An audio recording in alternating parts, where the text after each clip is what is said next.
Bird animal fact YouTube channel में आप सबका स्वागत है। आज की ये वीडियो डेडिकेटेड है वल्चर यानी गिद्धों के ऊपर। गिद्ध को पर्यावरण के सफाई कर्मचारी के नाम से भी जाना जाता है क्योंकि ये मरे हुए जानवरों का मांस खाकर पर्यावरण की सफाई करते हैं। आइए वीडियो में गिद्धों के ऊपर और इनकी खूबियों के बारे में डिटेल से जान लेते हैं। गिद्ध यानी वल्चर का जो साइंटिफिक नेम है वो है जिप्स इंडिकस। अगर बात करें इसके साइज़ की तो गिद्धों की बहुत सारी प्रजातियाँ विश्व में पाई जाती हैं और अलग अलग प्रजातियों का जो विंग स्पैन है यानी पंखों की लंबाई और शरीर का कुल माप वो अलग अलग है। अगर बात करें ब्लैक वल्चर की तो इसकी जो बॉडी होती है वो 50 सेंटीमीटर से लेकर 75 सेंटीमीटर के बीच में होती है और विंग स्पैन यानी पंखों की कुल लंबाई 1.3 मीटर से लेकर 1.7 मीटर के बीच में होती है और वज़न जो होता है वो 1.2 केजी से लेकर 2 किलो के बीच में होता है। वहीं अगर बात करें ग्रिफिन वल्चर की तो इसकी जो बॉडी होती है उसकी लंबाई 93 सेंटीमीटर से लेकर 102 सेंटीमीटर के बीच में होती है और विंग स्पैन की कुल लंबाई वो 2.3 मीटर से लेकर 2.8 मीटर के बीच में होती है तथा वजन इसका 6.5 किलो से लेकर 11 किलो के बीच में होता है। और बात कर लेते हैं अगर बियर्डेड वल्चर की तो इसकी जो बॉडी होती है उसकी कुल लंबाई 94 सेंटीमीटर से लेकर 120 सेंटीमीटर के बीच में होती है और पंखों की कुल लंबाई जो होती है वो 2.3 मीटर से लेकर 2.8 मीटर के बीच में होती है तथा इसका जो वज़न होता है वो 5.7 केजी का होता है। बात कर लेते हैं इसके अपीयरेंस की तो गिद्धों की जो प्रजातियां हैं उनमें भी उनके जो कलर वेरिएशन है वो अलग अलग है। मैक्सिमम इनके जो पंखों के कलर होते हैं वो ब्राउन, ब्लैक, डार्क ग्रे और वाइट कलर में पाए जाते हैं। इनका जो सिर और गला होता है वो रेड और डीप ब्लू कलर में पाया जाता है। वहीं इनकी जो चोंच होती है जिसको इंग्लिश में बीक भी कहते हैं वो ऑरेंज, येलो और पर्पल कलर में पाया जाता है। अब बात कर लेते हैं विश्व में गिद्ध कहाँ कहाँ पाए जाते हैं। तो पूरे विश्व में गिद्धों की कुल 23 प्रजातियाँ पाई जाती हैं जो अमेरिका, एशिया, यूरोप और अफ्रीकन महाद्वीप में भरी पड़ी हैं। अगर बात करें अपने देश की, इंडिया की, तो इंडिया के जो गिद्ध हैं उनको इंडियन वल्चर्स कहते हैं और कुल जनसंख्या जो इनकी है वो 20,000 के लगभग पाई जाती है। चलिए अब बात कर लेते हैं गिद्धों के भोजन यानी फूड के ऊपर। तो गिद्ध एक कार्निवोर है यानी मांसाहारी पक्षी है। ये अपने भोजन में मुख्य तौर पर मरे हुए जानवरों को ही खाता है। ऐसे जो जंगली जानवर होते हैं जिनका शिकार कर लिया जाता है तो उनका जो मांस बचा कुचा रह जाता है उनको गिद्ध ये खा लेते हैं। इसके साथ साथ गिद्ध चूहे और घायल खरगोश पर भी हमला करके उन्हें मारकर खा लेते हैं। गिद्धों की उड़ने की क्षमता बाकी पक्षियों की अपेक्षा बहुत ही कम है। इसकी कुल उड़ने की जो स्पीड है वो 50 किलोमीटर पर आवर की है यानी ये 1 घंटे में 50 किलोमीटर की दूरी को उड़कर कवर कर सकता है। अब बात कर लेते हैं इनमें रिप्रोडक्शन यानी प्रजनन की। तो गिद्धों का जो मेटिंग सीजन होता है वो मार्च से लेकर जून महीने के बीच में होता है। जो फीमेल वल्चर होती है वो एक बार में 1 से लेकर 3 अंडों को देती है और इनका जो इंक्यूबेशन होता है यानी अंडों को सेने का कुल समय वो 40 दिन के आसपास होता है। उसके बाद अंडों की हैचिंग होती है और उसमें से बच्चे निकलते हैं।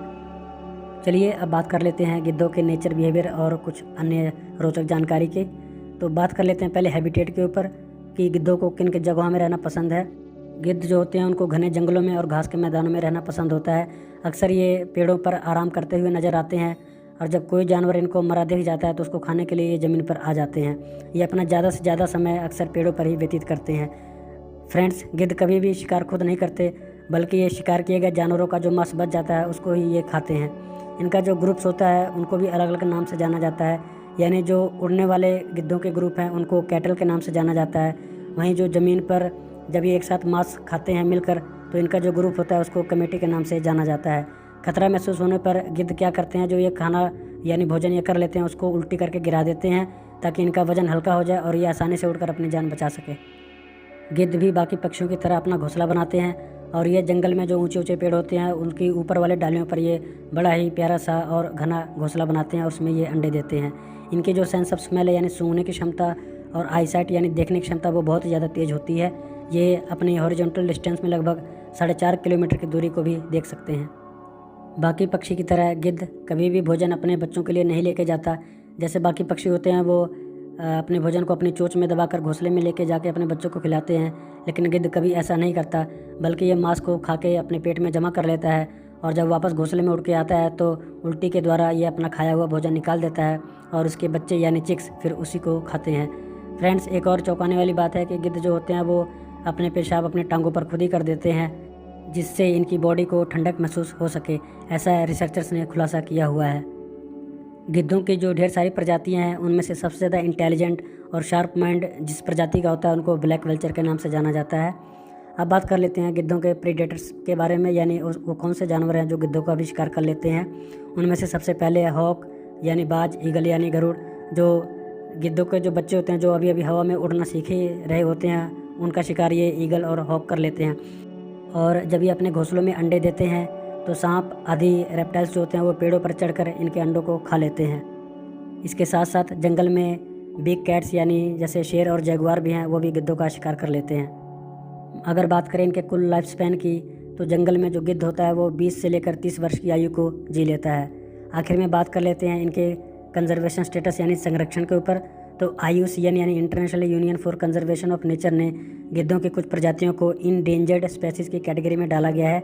यानी गिद्धों की वो प्रजातियाँ जो आने वाले भविष्य में विलुप्त हो सकती हैं। वो हैं रेड हेडेड वल्चर, दूसरा है वाइट हेडेड वल्चर और तीसरा है इंडियन वल्चर्स। जी हाँ फ्रेंड्स, हमारे देश में जो गिद्ध पाए जाते हैं उनको भी इंडेंजर्ड स्पेसीज की कैटेगरी में रखा गया है, इसलिए देश में गिद्धों के संरक्षण पर जोर दिया जा रहा है। आशा करता हूँ कि ये वीडियो आप सबको बहुत ही ज़्यादा पसंद आई होगी। कृपया वीडियो को लाइक कर दें और चैनल को भी शेयर और सब्सक्राइब कर दें, ताकि आने वाली वीडियोज़ की नोटिफिकेशन जो मैं पशु पक्षियों पर बनाता हूँ आप सब तक पहुँच जाए और ऐसे ही मज़ेदार वीडियो का आप लोग आनंद ले सकें। नेक्स्ट वीडियो में बात करूँगा एक और जानवर या पक्षी की। तब तक के लिए आज्ञा दीजिए। Thank you, bye bye.